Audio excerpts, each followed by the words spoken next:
just hoping that people go see Hold Me Close on December 25th. For the family. Sorry? For your family. Good health. Thank you. So Julia, yan. So wala kayong vacation this time? Baka New Year na.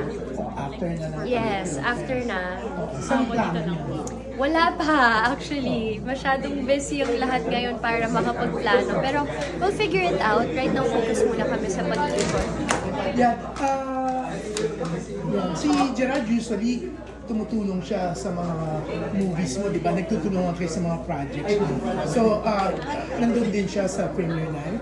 Kasi yung mga ibang premiere night mo, nandun siya. Oh, sorry, what are you asking? Gerard. What? Will you support your Film Fest entry? Oh, he's very supportive. Yeah, very supportive. He really goes out of his way to show his support in his own special way. Yeah. Ang sarap ng boyfriend na no, very supportive. Kahit naman ikaw very supportive sa kanya. Yeah. Yeah. Okay, you're gonna start your teleserye na, di ba? Oo. So, Next year. Next year. So medyo bawas sa mga sinamantala niyo na this year ni Gerard. Ang alin? Ang pagbabakasyon. Kasi ang dalas yung nagbakasyon this year, di ba?